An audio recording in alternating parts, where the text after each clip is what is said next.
Don't think this is just another self-help podcast. It's not. Well, what is it? It's still a hot mess, where we ask the question, is self-help helping? Every episode we discuss, debate, and sometimes diss an aspect of the self-improvement movement. We want to know, is it all too much? Has it gone too far? Is it making us even more neurotic? Is this self-help or self-help? You make a mess of me. All right, welcome to the show. I just thought we would start off by welcoming our listeners to the show. Hey, listeners. Hey, listeners. You know, we don't really do that often. You know who you are. So I thought it would be nice to just to say, hey.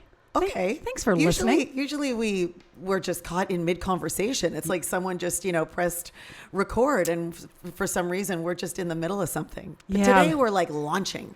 Well, today I just kind of feel a little wild, So I just thought, fuck it.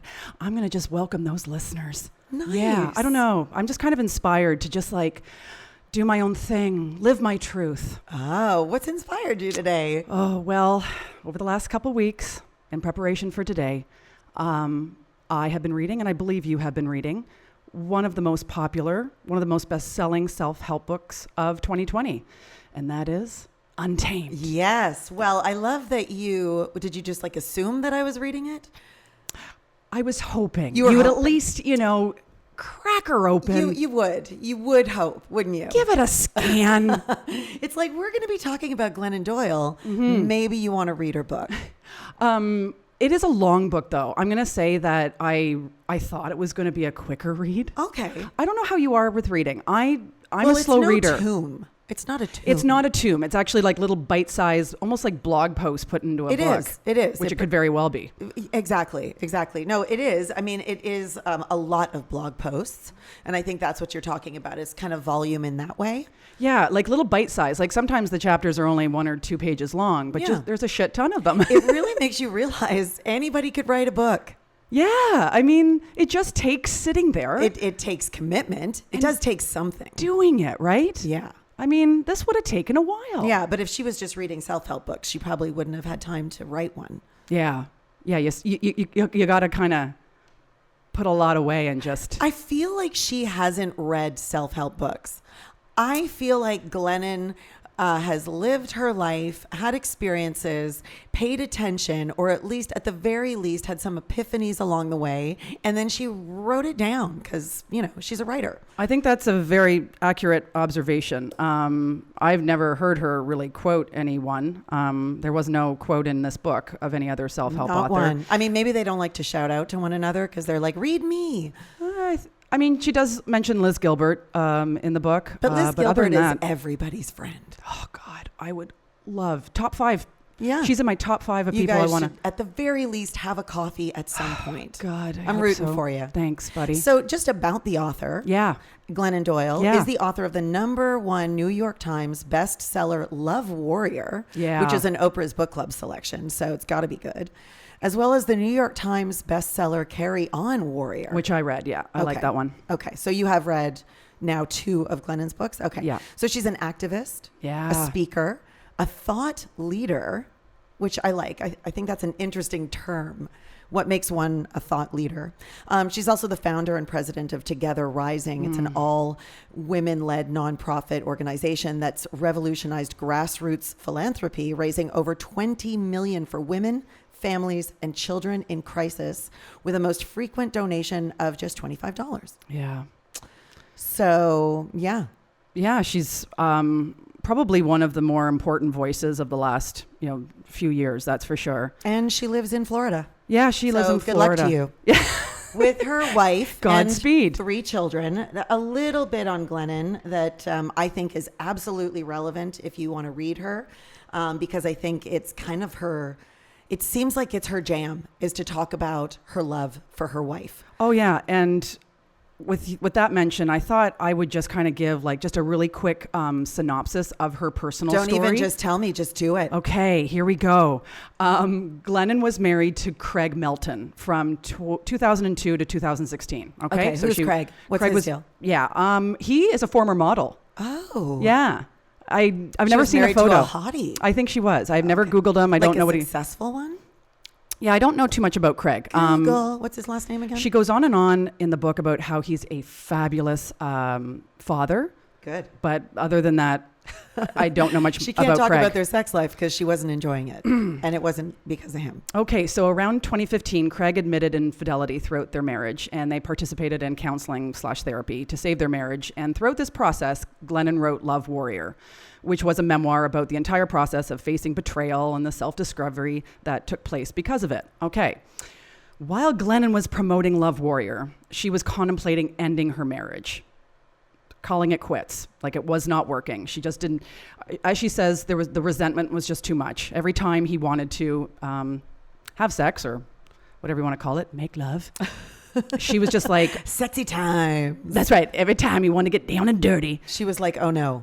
It crept up into her, her mind. Right. So she wasn't really into heterosexual sex. She didn't know that. He had affairs probably because he wasn't really getting it at home. I'm not excusing anybody here. I'm just saying, like, it's one thing to say someone had multiple affairs. It's another thing to say, I actually wasn't into men.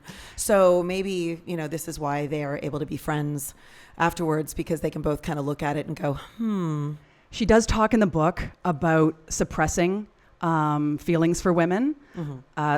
She does have a chapter about that. I think her visceral reaction, or the fact that she was repelled by him, in those later years, was to do with the infidelity. Though she was just like, the lack of trust just really just kind of ended that for her. So. While Glennon was promoting Love Warrior, she was, contemplating ending her marriage. And at an event, she met retired soccer star Abby Wambach. Right. Mm-hmm. According to both of them, they fell in love instantly. Instantly. There's a part in the book where she says they had this one conversation. They go to take their seats at this conference, whatever. They're sitting beside each other. Another woman kind of leans over and talks to Abby, says something, and Glennon kind of has her back on that and says something about blah, blah, blah, us. Like, she refers to them, like Abby and herself, as an us. Yeah, I remember that. And they both kind of looked at each other like So yeah, it was instant. You hear these stories. As she recalls, looking at Abby when she first walked into that event, 3 words came to her. There she is. Right. Anyway. So a few weeks later, Glennon told Craig she was leaving him, and about a year later married Abby. So that's just, I think, an important kind of because this book is a memoir of sorts that kind of captures that 2 to 3 year period. Yeah. I mean, what I like about it, I have lots of things to say about these books, in the self-help section. Yep. What I do like about it is as you were saying, it's kind of like little blog posts. Yeah. It's like a little bit of this and a little bit about what I learned from that. And so that part I like. Yeah. She does focus on her love, awakening her, that being her finding Abby really was the awakening. Now, I think that's honest. I think that she was obviously on a journey to finding herself anyway, as we all are. Yeah. But that seemed to be a very significant moment that she does want to talk about quite a bit. I think her mom looked at her during that time and said, I haven't seen you this alive since you were 10 years old. Yeah, well, we all look alive when we're in love, right? Yeah. Yeah. I think. And then we just hope let this last. And then it crashes and burns, a year or so later. But man, it is such a good ride, hey? But it's true. I mean, like we've talked about before on the show, you are actually on, natural drugs. I mean, your body is producing drugs during that time. But I think there was a spark. There was a look in her eyes, or as she describes, she kind of stood taller, presented herself in more of a regal way, that I think transcended just that, usual. Yeah, I mean, it might have been love at first infatuation sight, high. But we do recognize a lot immediately about another person. We clock stuff right away. Yeah. And then we kind of bank it. We go, oh no, I didn't see that. We have this way of as human beings, we get it. And then we just, right? Yeah. And then like the brain takes over or something, like something else happens. But yeah, it's lovely. I mean, yeah, so it was love at first sight. And they also probably quickly just went family. Like we are that. And it happens to people. And it's great that it happened to her. And it definitely is a book that inspires you about that kind of love, which is, that's fantastic. Yeah. I also think that these like little posts or these little these chapters, let's just call them her chapters. One thing that kind of hit me, and I don't know if I'm like jumping here, but one thing that hit me was, so she possesses wisdom, right? As I think so many of us do. There's wisdom we pay attention to. There's wisdom that we that increases along the way as we pay attention. And I was also thinking, like, we know so much now, right? If your eyes are open, if you're willing to pay attention, if you have that curiosity in your life, then you're going to pick up the messages about who humans are and how we tick and philosophy and psychology along the way. We do take that on through osmosis almost. So it's like, I was thinking about how she has like things to say. She's not really giving you the how-tos. She doesn't really need to have all the how-tos. She's just like, she just has to have lived and observed and had those aha moments along the way. And that's why I think, someone like, I just want to say again about like the self-help section, someone like Brené Brown is kind of like telling you how you tick, just from not the story point of view, but just the human aspect, like what we know through studies. And then there's someone like Glennon who's like, I saw my daughter do this, or I fell in love like that, and this is what I thought of, and I see life in metaphors, or I understand it best through metaphors, she said, which is lovely. It's lovely to read a book that's rich in metaphors that way, because it makes it clear what the experience is. She's not saying, here's how you should get this life. She's just kind of saying, this is what it's like. Yeah. She was interviewed by another kind of self-improvement guru, Marie Folio. And in the interview, she's like, oh, let me be very clear. This is not a self-improvement book. This is really kind of an unlearning. Letting go of a lot of paradigms, a lot of belief systems, thought patterns that cage us. So this is more about reclaiming who you are, going back to your truth, living like you did when you were a kid in a way. Like it really is a reconnecting of that joyful true nature we first show up with. And so like the self-improvement movement is all about, of course, learning, taking on the next step, or, integrating that next habit. And she's like, you know what? It's kind of the opposite. This is a letting go process to get back to, Well, it's still self-help. Sure. It's like, here's how you can help yourself. You can let go. I mean, everybody has, I guess, advice on that. And books like this are like, this is what happened to me. This is what I found in that. And here you go. Right? Yeah. I mean, she found that through living. Oh, definitely. This is really like, she emphasizes a lot in the book about just like going quiet, trying to, dim the mind chatter, and connect to that inner knowing. Right. So in a way, this book is telling women, you already know.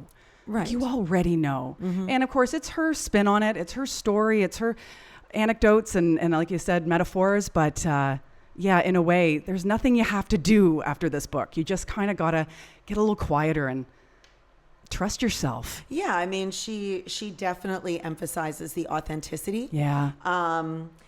One thing I was thinking was like, I've always been a feeler. I was a child actor, so yeah, I've sure. kind of tapped into that stuff. I've always been a feeler. I'm pretty self-expressed, and I appreciate someone writing to tell people that I'm okay. Do you know what I mean? Yeah. Do you know what I mean by that? Like, it's not my ability to share myself and my experiences and the expression of me. And sometimes that's negative in like, my experiences have been negative. Yeah. It's someone else's inability to hear it, to sit with it, to relate to it.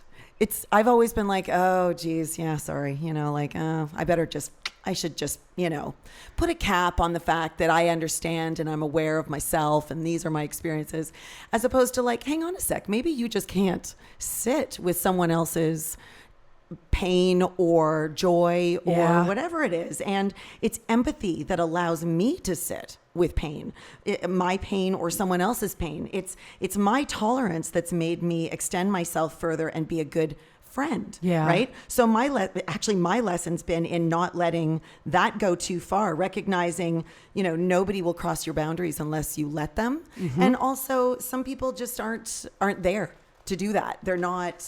And so I like that she's like, this is me, this is who I am. And I'm not in it to be liked. Right. I'll talk later about her one thing. Yeah. But I'm not in it to be liked. I'm just going to be me. And, that's always going to come with the good and the bad from others, right? Totally. As she said to Marie Forleo in this interview, I'm giving myself permission, or I have given myself permission in hopes that we all start giving each other permission to be wild. Yeah. To live, to be free. Mm-hmm. Well, and also she refers to, just on that note, because it's kind of the judgment of others that we fear because we're just being ourselves, right? So, and we've talked about that on numerous episodes. Yeah. But she says, our judgment is self-protection. It's a cage we put around ourselves. We hope it will keep danger out, but it only keeps tenderness and empathy from coming in. Yeah. Now, I think that's great. Uh-huh. I think it's a great thing to say. I think that this shames us a bit. Okay. Because it's in our nature as human beings to judge, to assess, and to avoid danger. It is in our nature, and we've talked about that too. So it's kind of saying, and it's fine, right? Like animals don't have empathy, right? As human animals, we've decided we most definitely do. It connects us. We're here to help and serve each other as much as we're here to strive, thrive, and succeed. But we've made a decision that it's our empathy that sets us apart and allows for that connection and whatever. And so to say that it cages us, yes. And I understand how she's saying it. It's just like, it is in your nature. It's your choice to move out of that. Yeah, I think that's a really good point to make about this book, that we do have to honor our wiring. Mm-hmm. And at times, fear or, I don't know, critical thinking is important for our survival. Yeah. And like those negative thoughts, those judgments of our circumstances, our external world, they're not going away. Nope. We can manage them, but yeah. But it is in the managing. It's in the managing. We've talked about that with any of the emotions or the circumstances. I think that's a really good point to make, that we still have to go easy on ourselves when our brain gets up to those things. Yeah, I mean, even though she talks about that stuff, like the care and all that, there's still something that rings out in the reading of this book that's like there's a little cheerleader, but she's like a little too much, for me sometimes. It's like I just see her jumping up and down, going, "Yay, I'm me, and you can be you," and I'm just like, okay, yeah, got it, appreciate it. And also there's a lot of shit in the world, and I like to take time out to also assess those things. Right. I'm just saving us from our being shamed again, I know somebody was at an event with her, I guess this is before COVID and used to go to events. Some lady stood up and said, you're not as relatable as you used to be because you're just so goddamn happy. And she laughed and she's like, yeah, I get that. And of course probably had something very profound to say after, sure. But yeah, I mean, it's hard I don't want to shit on her for being happy. Oh no. I'm just saying, that's sort of the feeling I had was like there was just somebody like jumping up and down being like, I'm in love and I'm me, and it's like good, yes, and I'm reading you, which means I will celebrate that. Yeah. Well, I think that's very human though, to be a little jealous. What that lady perceived as happiness is probably more like freedom. It is hard to believe that she's sober. Right. Right. That's funny. You know, I think she's been sober for like 16 years or something. Is it jealousy? I don't know because I don't believe that she's only happy. And that's not her message. She's not like, that's all I am. So I don't feel that. All I'm just saying is in the reading of it, you know, because me, right? Yeah. Like, what did we just say the title of my book should be? Life is a pain in the neck. Pain in the neck. Or whatever. It's not just my attitude. It's my circumstances. But it's just because I have a neck injury.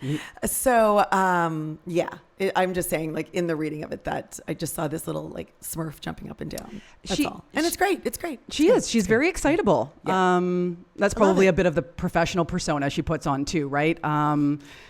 What is she like at home? Well, we both watch her on Instagram at times. Yeah. And she's messy. No, she's low key. She's fine. She's just living her life. I think there's been a lot of great honest posts over COVID where she's just like, you know, sitting there in bed with bedhead and just looking so lost, like we all are. Yeah. I've appreciated those posts, right? It's like, I mean, she's cute as a button when she's messy. So, you know. She is. She's cute as a button. Yeah. Period. She is little. Yes. I like Glennon Doyle for her humanitarian responses to crisis. Yeah. So just in regards to Together Rising. Yeah. Together Rising, and this is straight from the book, exists to turn our collective heartbreak into effective action. First of all, I absolutely love that, right? It's acknowledging that we all actually do have a collective heartbreak, whether you choose to deny it, to be in denial about it, to turn away from it. We all have it. Sure. Right? There's always going to be suffering because we're all one and there's suffering in the world. So there's, what do we call this? Collective trauma. And we all want everything to be fantastic. Yeah. Like we all want the same things. Yeah, we do. So I love that, our collective heartbreak into effective action. We do this by serving as a bridge between two sets of warriors. The everyday warriors across the globe who, in their kitchens and cars and offices, refuse to go numb to crisis in distant countries and their own communities. And the boots on the ground warriors who devote their lives to world healing, life-saving work.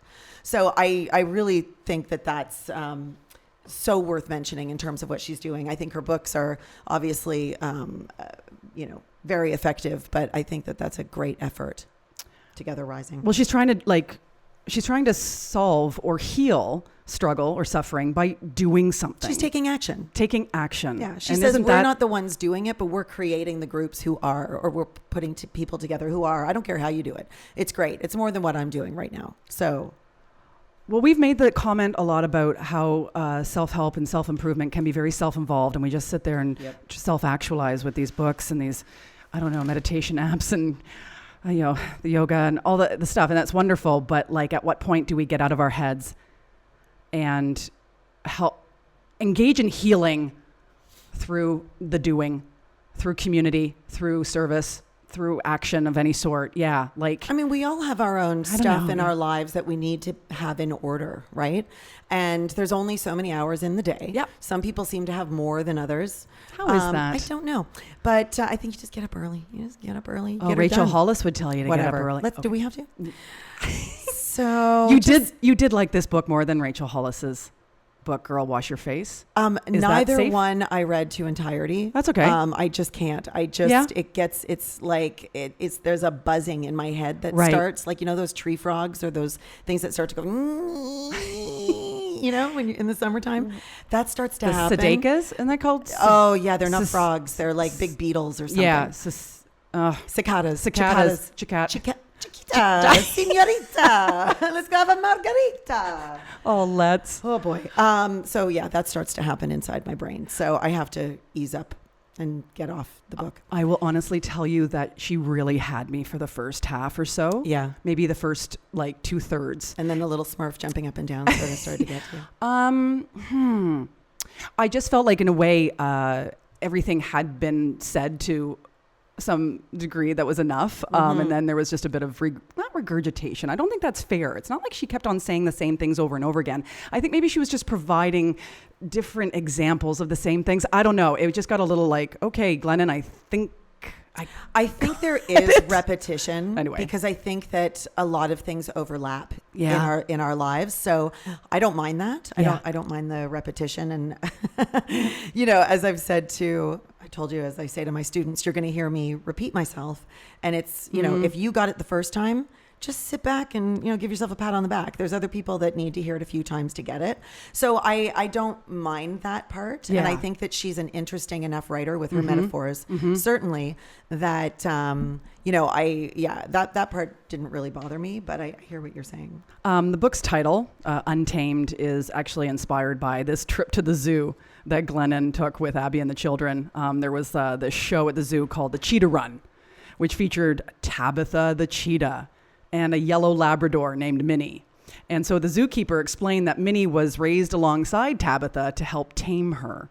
Whatever Minnie does, Tabitha wants to do.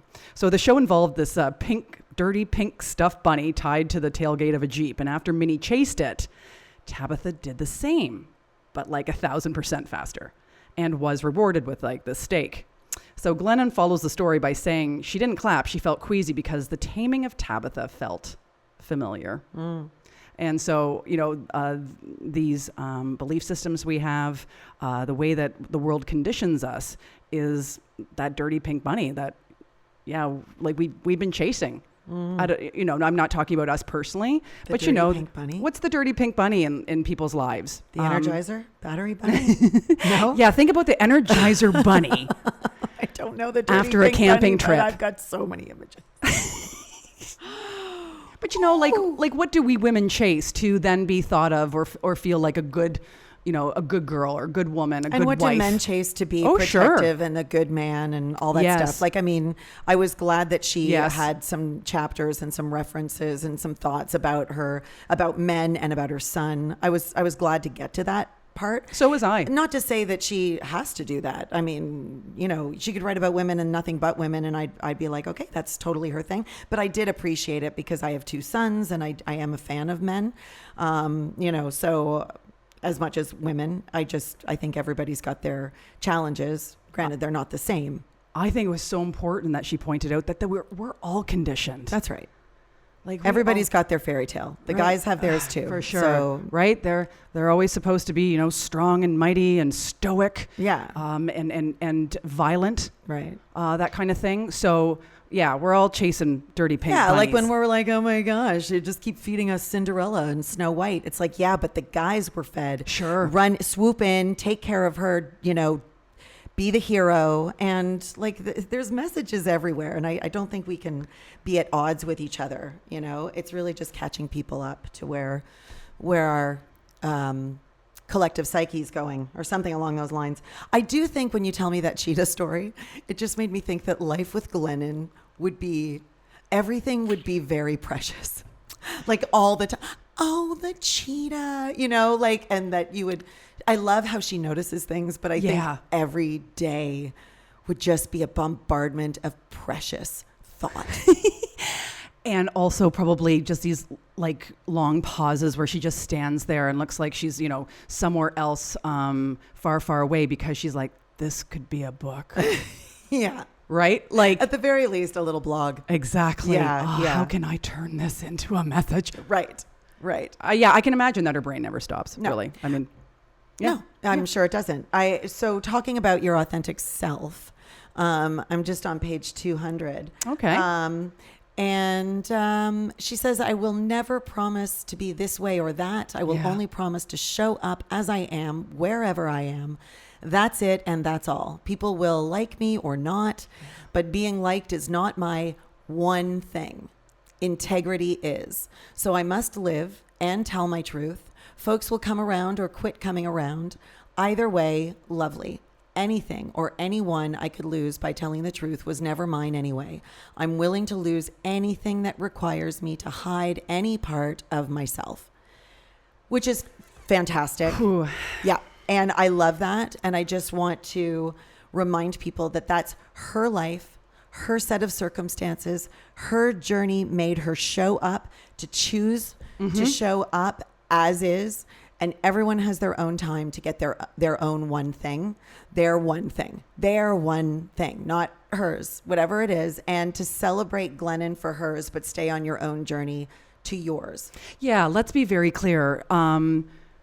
This isn't a book telling people that they have to leave their husband and go get a lesbian lover. Nope. Although I wonder how many women have read this book or even just known about this story And and be like, I've been is doing that- this all wrong. is that the key? Yeah. You know, like Yeah. I just, anyway, that just makes me giggle. I don't know when it was that she was asked about, choosing this lifestyle. And of course she says, a lot of people in the gay community say, oh, listen, by the way, I don't choose this. This is just, I was born this way. But it's interesting. Yes. She actually in the book says, no, I would choose this. Time and time again. Right. No, this is working for me. This is like the most amazing thing I've ever experienced, and I highly recommend it. Right. I loved this switch because I am part of the community too. I'm always like, I would never choose this. Right? I was born like this. This is who I am. And then I think to myself, no, hold on. You're right, Glennon. I would choose this too, because this is what makes me come alive. This is what makes me happy. And so what anyway, I I just love thought that in was cool. that message, and I believe this, we've talked about this too, but I love choosing. I love the phrase "I choose."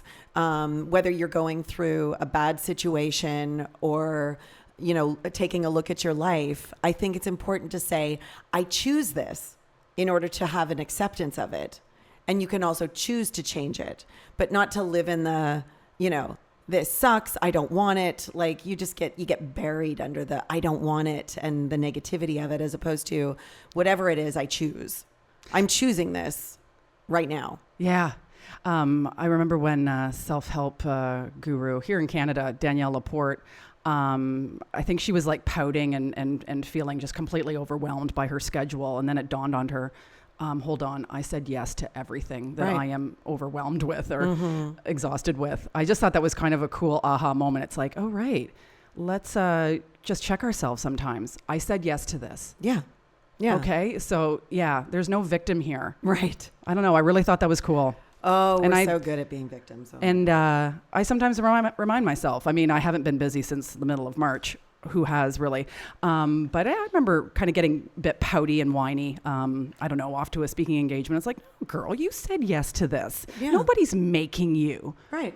go off to, I don't know, Nova Scotia. I don't know, but yeah, I know. I'm a pretty Why big are deal. we going to Nova Scotia? Because I'm a pretty big deal. Oh, okay. No, but yeah. So anyway, life is about choices. Yeah. Oh, yeah, for sure. Yeah.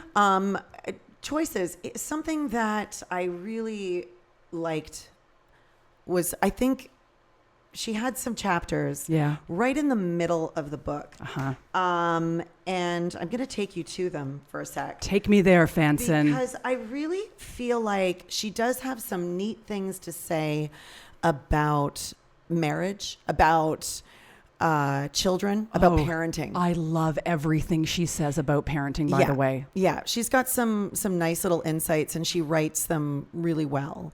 So I don't know. I'm not really sure if I want to like quote them. I could do that, or we could just talk about some of the things that she stands for as a parent. Well, I don't know. One of the little anecdotes that caught me was when she was telling that story when she was meeting with her marriage therapist counselor, right, trying to save the marriage, and she confessed that she had met Abby and fell in love with Abby. Oh, right. Yes. And she admitted that, like, because of the affair, she hated having sex with her husband, all the deceit and resentment. And so how she felt dead inside. And her therapist responded by saying, Glennon, have you ever tried just giving him blowjobs instead? Yeah. Many women find blowjobs to be less intimate. Hey, look, man, just wow. spitballing. That therapist was just like, I'm just going to throw this out there. Let's I know. Let's find some Band-Aids for you. Exactly. As you bleed out. I think that's interesting that we didn't want to help this woman connect to some deep truth that was being revealed or anything like that she was connecting to. No, just anything to save the marriage, right? Anything to save the marriage. Sure. Yeah. I mean, that is Glennon's description of that moment. Yeah. Or, so Sure. assuming that her therapist didn't say, well, I mean, are you trying to make this work? Well, maybe she still looked like a little on the fence. I'm not sure. I mean, she definitely writes it like, I knew what I wanted. I stood up for my, new womanhood or whatever it was. And her therapist, kind of put the pin in the balloon. So yeah, I mean, it makes good storytelling. Yeah. And, I don't know. I just thought I would tell that one while you were flipping through the book too. Yeah. But yeah, anyway. So, yeah. Thank you. So, I think this is a great, I'm going to call it a quote, Okay. but it's just within the chapter. So she was talking about our kids and phones and distractions and all that kind of stuff that we all think about, worry about, consider. There's the fact that they have these phones. If we take them away, they're disconnected from other kids. And, they have to belong, right? Well, Everybody, yeah. all the other kids have one. Yeah, in some ways, I don't know about just take it away. I don't know about that. This is the times we're living in, right? It's how you manage it. It's not like don't be angry. Learn how to manage your anger. It's not like don't have a phone. It's like learn how to manage your phone. It's like when everybody was back in the days of cable television, there's so much shit on TV. Well, guess what? You can change the channel. With Facebook, people were like, I've got so much garbage coming in my feed. Well, guess what? Get rid of some of those people. You have control. You have choice. That's true. We somehow convince ourselves that life is happening We're to just us, right? victims of everything. I have this phone and it's just, I'm sucked into the phone. Well, okay, that's part of being human. You're going to have addictive tendencies, but it's up to you to manage them, The word untether always comes to my mind when it comes to our phones. Just let us live untethered at times. But it's your choice, right? You got to do it. So that's not what she's writing about. That's just my own little rant. But she talks about... That'll be in your book. Right. Okay. It'll come. So I'm just going to start reading sure. just a paragraph. Yeah. There is so much about phones and children that parents worry about. We worry that we're raising children with commodified views of sex, lack of real connection, filtered concepts of what it means to be human. She says it very well. Yeah. But I find myself worrying most that, and here's where I put my little star to read. When we hand our children phones, we steal their boredom from them. Yeah, they just don't know how to be kind of uncomfortable. It's such a great little quote in the middle of just this chapter, just floating there. Because she goes on. It's not like she, centered that out as an important thing to know. It's just part of the paragraph. But, stealing boredom from our children, whether it's phones or whatever it is, whether it's wanting them to always be busy, whether it's wanting them to have the best of everything and never giving them time to just sit there and like it or not, just sit there. Just learn how to sit. We rob them of that. And as a result, she says, we're raising a generation of writers who will never start writing. Yep. Artists who will never start doodling. That's not diddling, that's doodling. Sometimes my eyes. Chefs who will never make a mess of the kitchen. Yep. Athletes who will never kick a ball against a wall. Musicians who will never pick up their aunt's guitar and start strumming. So I love the way she puts that. While we're talking about parenting, I'll say that I guess my favorite part of the book was when she started comparing today's parenting to our grandparents and grandparents and parents style. So grandparents, our grandparents and our parents, their style basically was varying degrees of keep them alive and make them play outside. And now she says that parents today are sent the message, if you sense anything other than fulfillment, seek counseling immediately and make sure your child doesn't fall behind in anything. And that parent, the word parent is no longer a noun, it's a verb, right? Something you do ceaselessly. Think of the verb parent as synonymous with protect, shield, hover, deflect, fix, plan, and obsess. How about this word? Yeah. Guide. That's to me what it's about. It's we have this tendency to think that our job is to control the ship, control the kid, do this, don't do that, do as I say, don't do as I do, God forbid, as opposed to having the time to spend with them. First of all, don't get me started. Having the time to spend with them, observing who they are, the things that make them tick, and guiding them in their direction. That takes skill. That's a guide. That is a parent. I think I no, get preachy sometimes. no. I loved everything she said about it. She says That was basically me. That wasn't her, by the way. the goal of parenting is never allow anything difficult to happen to your children. And I Right. believe that our generation of parenting we're not raising resilient people. How do you expect them to be equipped to like get through anything if they've never been practiced at getting through anything? Like, we really basically treat our children. I mean, when I say this, I know it doesn't speak for every parent, but I think, Generation X, and I would say maybe even millennials at this point, I mean, we collectively or generally treat the children like little precious teacups. That's my metaphor. Little precious teacups. Sure. Yeah. And I love how she states that how we parent now is why our kids suck. Yeah. Did that stick out to you? I couldn't believe she said that. I don't have it featured in my notes, but yeah. She talks about our kids like sucking. Yeah. I'm just trying to like find. Well, yeah, no, we're making them feel entitled and, you know, that, yeah, like whatever. It's just, we do. I agree. It's so exhausting. No. I wanted to just stand up and cheer when she started talking about this. Yeah. I like when she talks about her son. She had, I guess he's a busy kid. He's a star athlete or something, Yes. all those things. And she says on this one day she had left Chase, her son's name is Chase, a list of chores to do. He didn't finish them. When I confronted him, he said, "I'm so sorry, Mom. I've got this big physics test tomorrow." I said, No, I'm sorry, Chase. I've been sending you the wrong message. I've accidentally taught you that achieving out there is more important than serving your family in here. What a great thing to say to a boy, because she says our boys are born with great potential for nurturing, caring, loving, and serving. So let's stop training it out of them. I know. Right? And that's the same thing as we just talked about before. Like, everybody's got their fairy tale. And that's, for boys, it's like, go get it. Yep. And, like thrive and be the best and all that stuff. Okay, great. Now we're telling our daughters that too.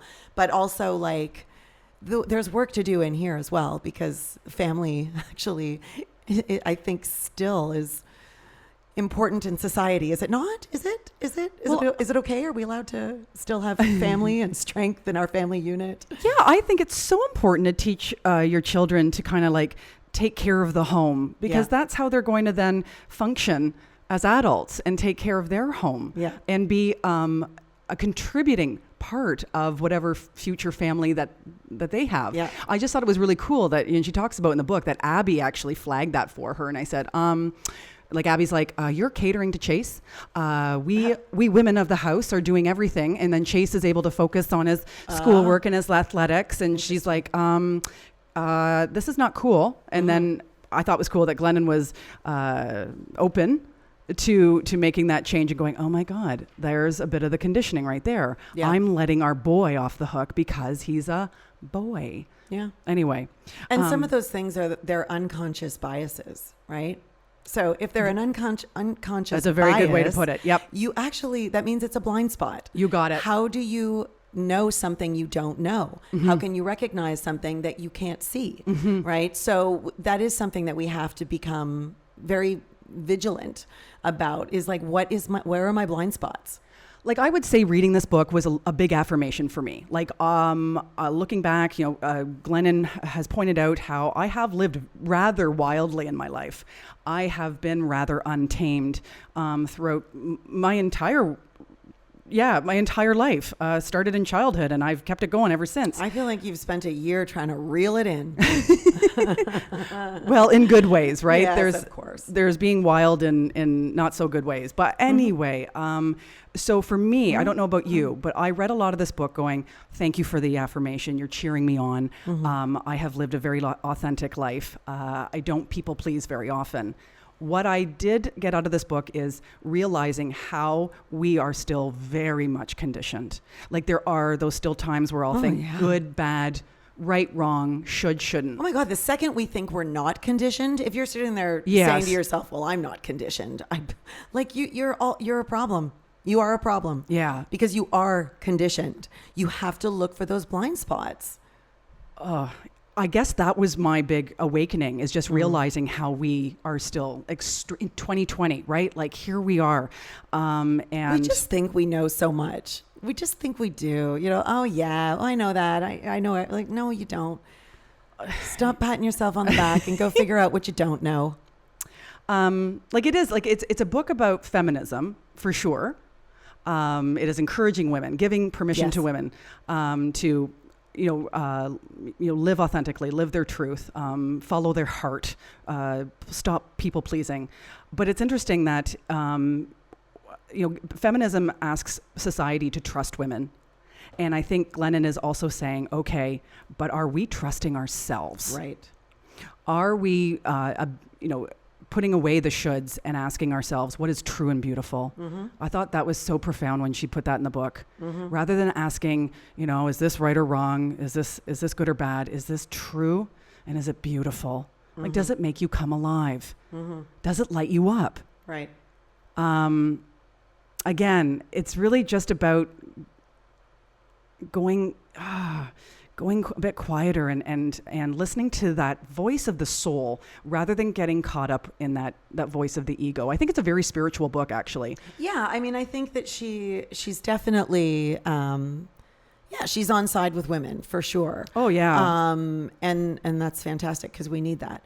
But there are other, we talk about self-help books, and I just wanted to talk briefly about, like, there are articles about the heroine's journey as opposed to the hero's journey. Yes. There's one in particular by Maureen Murdoch. And, she talks about like that there's been a model of the mythological journey of the hero. And in the Hero with 1,000 Faces, which is since, we're so used to that model that's about the male hero, like the male quest, right? And so she wrote an article about the female journey. Mm-hmm. So the hero's journey is a search for one's soul and is chronicled in mythology. Thank you. Mythological. Oh, mythological. No. Mythologies. Oh, mythologies. Oh yeah. Mythology plural. Yeah. I just needed a second. There it is. Yeah, anyway. And fairy tales throughout the world. This quest motif does not, however, address the archetype. It's all good. Jesus Lord. Hello. Journey of the heroine. For contemporary women, this involves the healing of the wounding of the feminine that exists deep within her and the culture. And it's absolutely fabulous. So I don't want to take our time with it, but if people are listening to this episode and really like the whole thing that Glennon is talking about in terms of feminism and being in touch with yourself, there are other places to get these messages. And I highly recommend this heroine's journey with the initial separation from feminine values, seeking recognition and success in a patriarchal culture, experiencing spiritual death, and turning inward to reclaim the power and spirit of the sacred feminine. And, she addresses some of that, but she does it in her, metaphorical way that connects with her circumstances in life. I mean, as you're talking about kind of the heroine's journey, she does talk about in the book when she attended some, Catholic church program back when she was a kid. Yeah. And the teacher, of course, read the Adam and Eve story. Right. And of course, Adam was there in the garden with some animals, and it was utopia, of sorts. Somebody came and ruined it, didn't they? Right. And then Adam asked God for a companion, someone to help him. And so God gave him Eve. God told him that the only tree that, they couldn't eat from is the tree of knowledge, right? We all know this, but it's interesting just to kind of like have Glennon talk about it in this way. So, you can't eat from the tree of knowledge because then, you'll die. And then a snake, right? The serpent or the snake said to her, oh, you won't die. You'll actually be reborn. You will become wise. And of course, Eve, she took a bite of the apple and then got Adam to take a bite of the apple. And then they both felt shame. Mm-hmm. They hated themselves. Right. They knew too much. And they tried to hide from God. I liked myself better when I knew less. There you go, Fanson. There it is, right? They felt shame because, of course, God said, that was not an option. Can we actually just address the fact that the snake talked to Eve? I'm sure if he said the same thing to Adam, Adam would have taken a bite too. Oh, yeah. Right? Like, why are we putting it all on Eve? Oh, yeah. Okay. So, of course, we know the story that, God... I know why. Because she's a temptress and she convinced Adam to do it against his will. That's what evil. it was. Evil Sinner. woman. Sinner. So, of course, God banished them from the garden. For the first time, suffering existed on earth. And then the teacher told Glennon that we still suffer today. Right. Because So I'm Eve's just original wondering sin yeah. is in It's us. In all of us. It's our fault. But so the animals that were there with Adam, there was no suffering because they were just killing each other as they do, right? There's no, like, so when you see, an insect eat the head off another insect, we don't look at that as suffering. I think if a giraffe and another giraffe are in a neck fight, like, we're like, is that not suffering? What are we talking about? Okay, so it didn't exist on Earth before Eve. How I see it is there's pain, there's physical pain that the animal kingdom, of course, experiences, but I don't think they experience the suffering that we do. And that is, of course, the mental, emotional struggles, kind of suffering, the hindrances of the mind. Just different suffering. They didn't. There's not enough clarity around the. There was no suffering on the earth before that, and I'm just could you clarify that for me? Like, yeah, what do you mean? I would say, like, I look at suffering as something like self-loathing. Okay. That kind of. Those. I think if someone is those laying, tricks our brain dying, plays on us. Yeah, but I think if someone is dying, they're suffering. I mean, I've seen people suffer. I've seen people die. I've watched people die, and that's some suffering. Yeah. So, it's so funny because pain and suffering has been described in a lot of self-help books that I've read. It's like it's been suggested that suffering is our avoidance of pain. Maybe you just don't choose to suffer. Maybe you go, yeah, this is really bad, but I'm going to choose not to. In a way, I think this gets down to semantics. Like, I know what you're talking about, which is like physical struggle or like actual tangible suffering in terms of like physical pain. And then when we talk about this type of suffering. But emotional pain is apparently the same in our brains than physical pain. Our brain doesn't know the difference. If you have heartbreak, it is like physical pain. Your brain cannot distinguish between the two. That's why when people when they talk about heartbreak and they say it hurts, it is like a physical sensation. Was it Byron Katie, spiritual author Byron Katie said, emotional and physical pain in life is inevitable. It's unavoidable, but suffering is optional. So no matter what the suffering, you can choose or not choose. So that's a take on it. That like it has to do I'd like with to ask her an example. Like, when have you been suffering for real? Not just like, I'm having a thought that's very difficult and I'm going to choose another thought. I mean, like, show me some suffering and then explain to me how we negotiate out of that. I mean, some things to me are like, oh yeah, I get it. We can do that. But then other things I'm like, is it just how you look at it? Yeah. Right? Like, okay, that I get.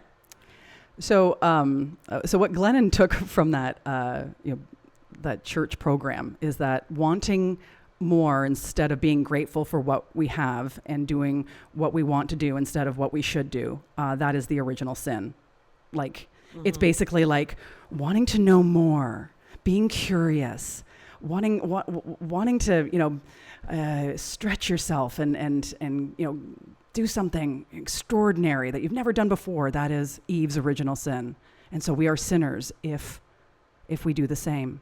We, the women of the world, are sinners. Okay. I mean, that is a bit of the conditioning, I think. It sounds like a really good decision.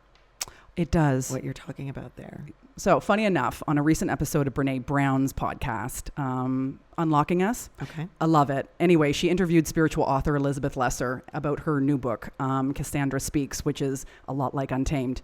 And she got talking about Eve and made this profound comment. And this is getting back to your heroine's journey. Okay. The Bible is full of stories about heroes, right? Moses, Job, Jesus. People are tested who don't do good things and go against the status quo. And they go, through the dark nights of the soul, but then they rise. They become the men they were born to be.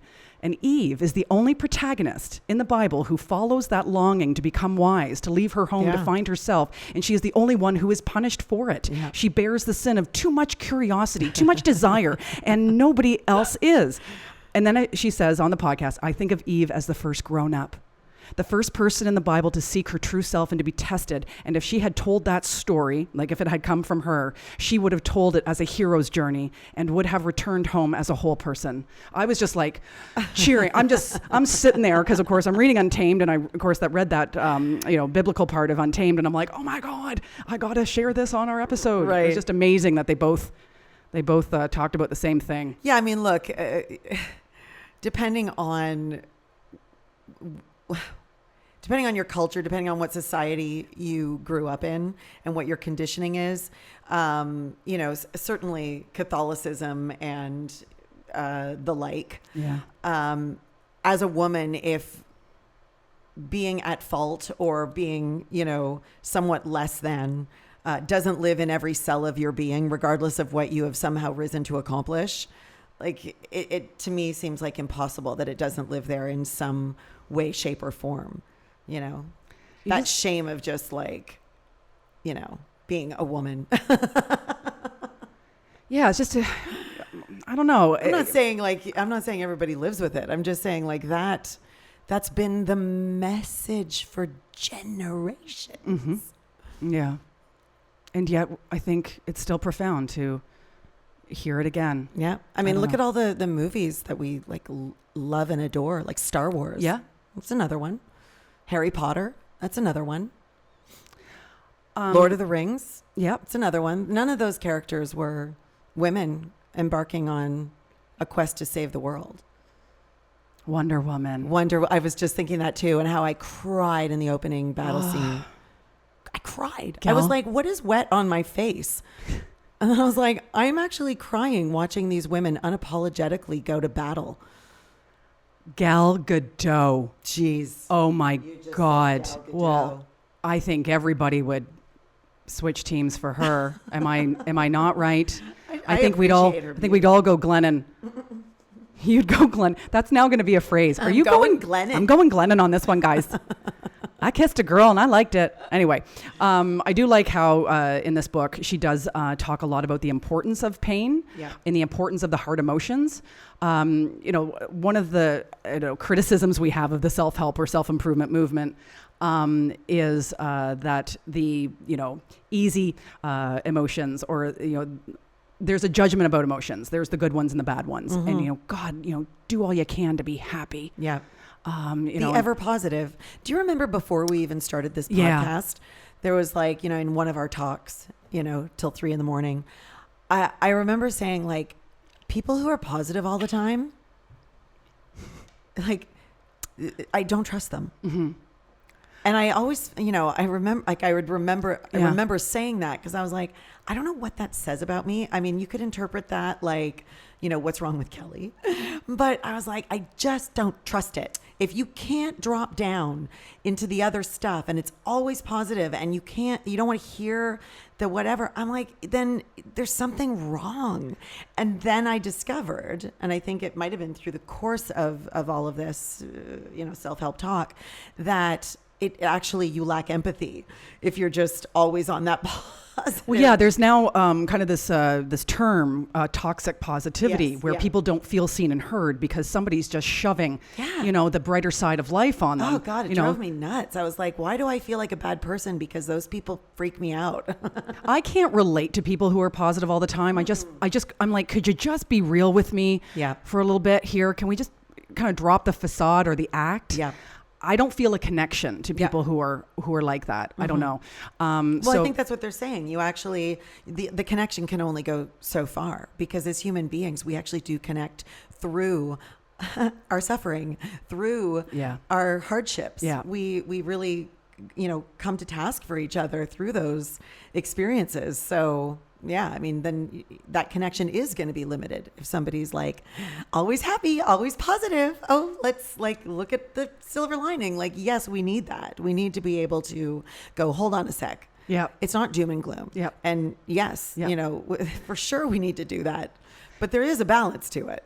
So like, with this onset of the self-improvement movement, which, I think we agree that kind of caught fire like 20 or so years ago. And so, these positive emotions are up on this pedestal, here, reach for these and try, for the love of God, try not to go over there and experience things like, sadness or shame or fear. They're going to bring you down. And so I just really, really liked the emphasis in this book about really the importance of honoring and being with all of the pain, all of those more, uncomfortable or tougher emotions. And, she talks a lot about it in her recovery from drug addiction and alcohol addiction, that for the very first time in her life, when she got into recovery, she had to, sit there and just be in it. Yeah. And feel pain. Yeah, glorious pain. And so I get you to the other side. I got to tell you, it makes me feel like, I'm sure there's people out there who are like, you know what? I should just get myself a drug addiction, a booze addiction, so I can write a goddamn book.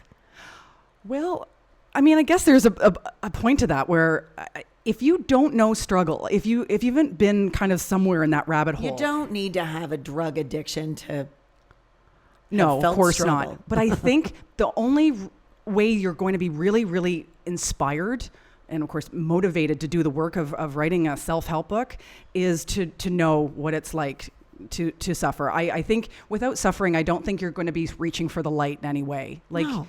I really do. I think, healer, heal thyself. Anyone who is, writing healing or engaged in any practice of healing knows what it's like to, just to be, I don't know, in the depths of some kind of despair and numb it to some degree, probably. And we've typically felt like we should hide our suffering from others. And what we found is that it actually does connect us.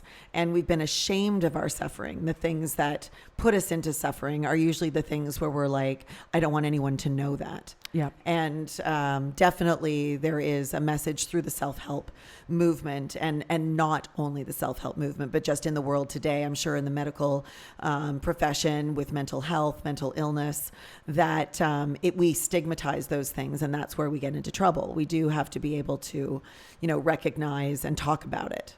Yeah. She speaks quite openly and profoundly about what it was like to, wean herself off of drugs and alcohol and really experience life unfiltered or whatever you want to call it for the very first time in her life, and how hard it is. Because it is so easy, right, to numb in some way. So I honestly, as I was reading it, I was just so amazed at this woman's ability to face life, sober, completely sober, sure, right, completely, right, like. Yeah. That is an immense. I mean, I'm assuming she doesn't have any vices then. I don't know. She obviously can't have a drink. Her life will go down the shithole. Yeah. That's the point of getting, going through that process and becoming sober is that it's dangerous to her. I don't know if she numbs in any other way. I don't know. I don't know her business.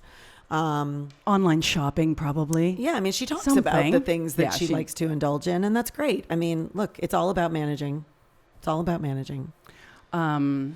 I would say that this book is probably one of the more, just open dialogues about a lot of things. Like that's what it's about a lot of things. It is about a lot of things. I actually listed just like kind of we're talking about religion, racism, mental illness, grief, sexuality, parenting, love, relationships, and about 150 other things. Mm-hmm.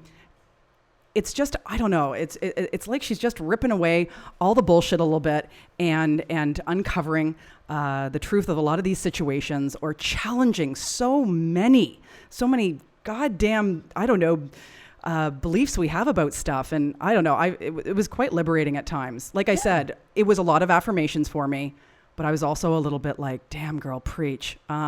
Yeah, I mean, I think we all think a lot of these things. She, she's paying attention and writing it down, and she's doing it in a fairly economical way, like, yes, it's a little bit more of a read than I guess you would first expect, but it's still, they're pretty small bites. I do like, I'm interested that you brought up the racism. Yeah. I don't know how much preamble we need for this, but maybe the paragraph will speak for itself. So this is on racism. Yeah. She says, blah, blah, blah, blah, blah, because black leaders were telling me that the ignorance and emotionality of well-intentioned white women was a major stumbling block toward justice. I knew what they meant. I'd seen it happen again and again. If white women don't learn that our experiences in early racial sobriety are predictable, we think our reactions are unique. So we enter race conversations far too early, and we lead with our feelings and confusion and opinions. When we do this, we are centering ourselves. So we inevitably get put back where we belong, which is far from the center. This makes us even more agitated. We are used to people showing gratitude for our presence. So being unappreciated hurts our feelings. We double down. We say things like, at least I'm trying. No one is even grateful. All I do is get attacked. People become upset because saying, I am being attacked doesn't accurately describe what's happening. People are just telling us the truth for the first time. That truth feels like an attack because we've been protected by comfortable lies for so long. I really thought that was a great paragraph. If that doesn't make you look at yourself, you know, and go, okay, like, am I in check on this stuff? Right? So many people think their opinion is the most important opinion rather than listening. Well, I mean, to talk about racism is a conversation about white privilege, and it is very, very uncomfortable. Yeah. But good for her. I thought that was pretty well written. I know we're wrapping up soon. I just wanted to point out kind of like two kind of really cool things that she said. And when Glennon got pregnant, that's when she sobered up. Yeah, good on her.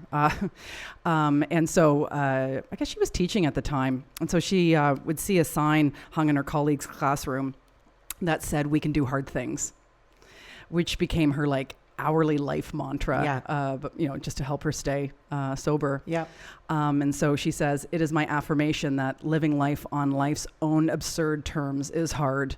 Yeah. It isn't hard because I'm weak or flawed or because I made a wrong turn somewhere. It is hard because life is just hard for humans. Yeah.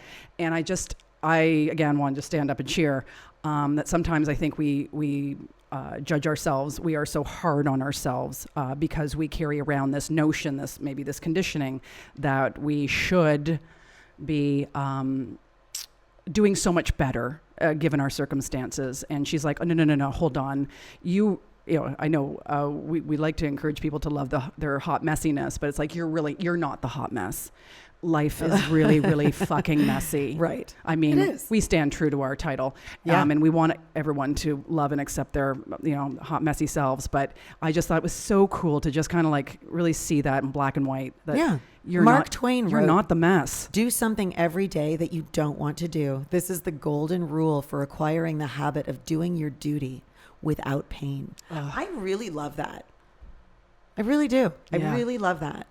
Like, get in the practice of it. I remember somebody, I don't know where I heard this or learned this, but like, if you want to be a hero, like if you've got this, desire to like show up as a hero, it actually requires practice. It actually requires daily doing. Yeah. Like, do little heroic acts, right? Like, it's pretty simple. The hero will show up when you show up as the hero. Like, you're not just going to go like rescue, So it's not like one grand gesture. No. I think a lot of people are waiting, for that moment where they can step up and be that thing, right? That's in their mind that makes them great. And it's like, it's actually the practice of doing it all the time. Yeah. That's going to get you that. Love it. Yeah. True. Yeah. And one other thing I thought I would point out, just because, what we do on this show and what our show is all about, Glennon talks about when she was in her 30s and she gave up trying to achieve perfection. And so she says, I announced to everyone who would listen, I'm a hot mess and proud of it. I love this crappy version of humanity that I am. I am broken and beautiful. It was just like amazing quote. The problem was, as she admits to it, that I still believe that there was like an ideal human and that I was not her. Yeah. I had just decided to live in defiance of perfection instead of in pursuit of it. Good. I like that. Rebellion is as much of a cage as obedience is. They both mean living in reaction to someone else's way instead of forging your own. Freedom is not being for or against as ideal, for or against an ideal, but creating your own existence from scratch. Yeah. There's just there's no rules to life. And I think that's what this book is all about. There's just so much made up shit. Hey, Fanson, there's just so much made up shit. All made up. That is the thing you kind of just got to wrap your head around if you want to live more authentically or follow your heart in some way. Everything, every rule, everything that we subscribe to, every cage we put ourselves in, it's all made up. Yeah. There is from the beginning, right? There's no, there is no rule book for life. I know we act and live a way. Well, there kind of is. They're in let's not kill our people. There is a rule book. Don't kill our people. Yeah, don't kill our people. Don't kill people. I think that's an important rule. Don't drive through red lights. There's some people who might say, let me tell you something. Some people should be killed. There are people who would argue that. There's people who would say, let me tell you something about a red light. Yeah, that's true. Do you know what I mean? They'll have what rules are the absolute rules? Is it don't kill people? Is that the one? Okay. What about steal? Yeah, I think that person who has to steal a loaf of bread to feed their family, does that rule apply to them? Or is it just going to jack the price of bread up for everybody else, right? So here's what I think. I think there are important rules to follow that are probably to do with the law. Brush your teeth.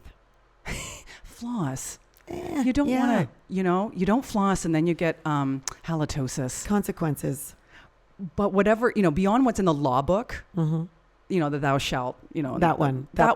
I think it is important that I think it is important that we honor the law. So many religions have the same law book, more or less. But if it's not in that law book, then everything else is really, it's honestly up for grabs. Well, we keep telling stories and we glean what we need. Yeah. Yeah. Well, anyway, I'm just going to say, I recommend this book. It's inspiring. It's empowering. It might be a huge affirmation for you as a reader as well, but I still think you're going to get a shit ton out of it. And it's entertaining. There's some really, really fun stories. Yeah. I think if she's funny. Yeah. I think if you're into this kind of thing, this style of writing and stuff, then there's no way you're not going to, sort of enjoy what she has to say about things. And I think that she's pretty much on point with a lot of her observations. Yeah. I wouldn't say whoa, this woman's way over there with some of her ideas. It's no, she's straight down the middle. Good, logical, show up.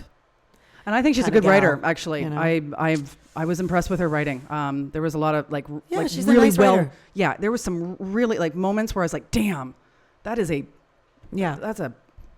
thing I want on my mirror or something. Yeah, there's nothing wrong. There's nothing worse than some of these books, these self-help books, not to say that I can really attest to reading many of them. Yeah. But when it's God, it's the worst writing. It's just this and this and there's nothing interesting about it. It's oh yeah. Come on. They're not all great. Put some effort into this, Yeah. But I mean, it's not to say you have to go off and get yourself a lesbian lover. You don't have to. You don't have to. She recommends it, though, and so do I. All right, so it's time to play that game. What? It's time, Fanson. It's time. It's time to play that game that proves we can do hard things. It's time to play Name That Guru. Yes, this is when we read three self-help quotes. I've never fucked that up, but there it is. To each other, and the other person tries to identify what self-help guru said it. Yep. Okay, here we go. Okay. All right. You or me. We always end up with All right, I'll go. You are responsible for what you say and do. You are not responsible for whether or not people freak out about it. Now, this is an author that likes to use the word badass. Oh, is this Jen Sincero? Sincero, whatever. Pretty good, Fanson. Cicada, yeah, exactly. Have a margarita. Have the margarita. Now I just really want a margarita. I know. It's very warm in here. Is it?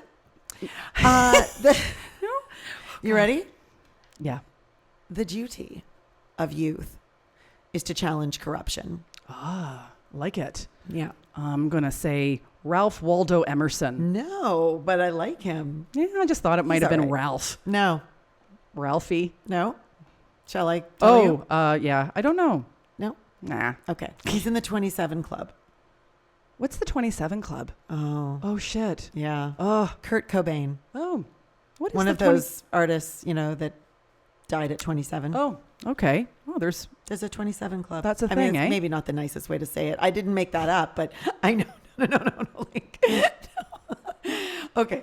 All right. Reset. I am here to serve. I am here to inspire. I am here to love. I am here to live my truth. Is that Glennon? It's not Glennon. Okay. I'm not quoting Glennon in this part of the show, so you can just put that aside. Okay. This self-help author has been around for many decades now.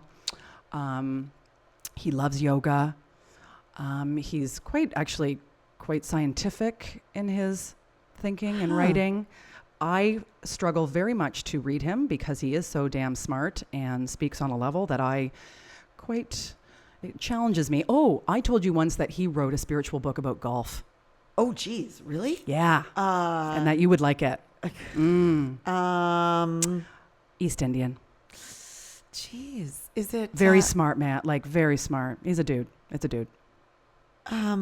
What is it? Just Deepak? Yeah, Deepak Chopra. Ding, ding, ding, ding, ding, ding. Just the D-man. It's the D-man. D-man in the house. D-man in the house. All right. Okay, here we go. Dun, dun, dun, dun. Dun, dun, dun, dun. Here we go. Here we go. Hold on. Truth may be vital, but without love, it is unbearable. Oh. Truth without love. Marianne Williamson. No, it's a quote from a movie, Jonathan Pryce playing Pope Francis. Okay. Yeah. Huh. There you I go. don't quite, I'm going to be honest, I actually don't really quite understand that quote. Think about it. Okay. Okay.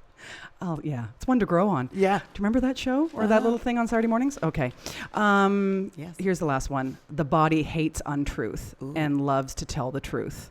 Susan Powder. No. Snap out of it. What did she say? But it's true, though. Stop And the insanity. Glennon talked about this in the book. You know what is the truth because you can feel it in your body. Right, for sure. You know when you're 100%. trying to be something you're not or trying to please someone because it's not feeling good. Yeah, we're going to be hearing more and more and more About listening to our bodies? About listening to our bodies. Yeah. In the Yep. next year, 2 years, it's going to be way high on the list of how people are. It's it'll be that movement, right? Well, I think psychology, talks a lot about that or encourages people to connect with how, where do you feel that in your body or where does that land in your Show body? us on the doll. No, not in that way. Anyway, but my therapist has said that to me a few times. Let's just go quiet and feel it. Yeah, I just think it's going to become more and more accepted. I think and you're more quite and more right. Spoken about. I think you're quite right. Anyway, that was Martha Beck. Yes. That was Martha Beck. I'm Oprah's. sorry. That's okay. Oprah's favorite life coach. Okay. Yeah. All right. Is it me? I think it's your last one. Okay. Ready? Okay. Is it true? Is it kind? Is it necessary? Yeah. Okay. So that is it's Buddha. Is it Buddha? It's Gandhi. It's something Mm-hmm. the It's one of my faves. yeah. And I like it because learned it it's been regurgitated so Yes. many times, right? And we talk about new self-help authors that are saying, is it truthful? Yeah. Is it helpful? Yeah. And I'm Well, I bringing learned- it back. I learned that mantra when I was a member of a very spiritual Cult? grassroots yoga studio. So I know it's based in some kind of Eastern philosophy. Is it true? Is it kind? Mhm. Is it necessary? Yeah. Socrates. Oh, Yeah. it's Socrates? Yeah. Oh, wow. Okay. I was going more. I think it's been said a lot. Sure. Because it's a good one. Yeah. It's, you know what? It bears repeating. Sure. It does. It gets you right to it. Just take a second Yeah. and think about Is that. this even worth Yeah. Yeah. bringing out into the world? Right. Or should you just shut the fuck up? Exactly. You know what I mean? I think we really do. I do know what you mean. On that note, Well, you know what? It's been great to see you. It's great to see you. Thank you so much for listening to our show. We hope you enjoyed it. Yes. Go check out Untamed by Glennon Doyle. Please let us know if there's any topic that you want us to cover. Absolutely. We love hearing from you. Yeah, drop us a line on yeah. Instagram. That's probably the best way to get to us these days. You bet. And in the meantime, you're Susan Stewart. and you're Kelly Fanson. And we're still a hot mess. We'd like to thank our sponsor, Purple Jade Wellness Center, for your support. Thanks also to Monkey Junk, the Juno Award-winning blues band consisting of some of the best people and musicians we know. We'd also like to thank and give a 3-minute hug, because self-help says that's more meaningful, to the Podplant and Mike Wixon. And hey, why not subscribe or follow our show? And please, for the love of Oprah, give us a rating and review on your iPhone podcast app. And if you're into social media, you can find us on Instagram at Still a Hot Mess Podcast, and like us on Facebook at Still a Hot Mess. And thank you, Fanson. And thank you, Susan. You make a mess of me. You make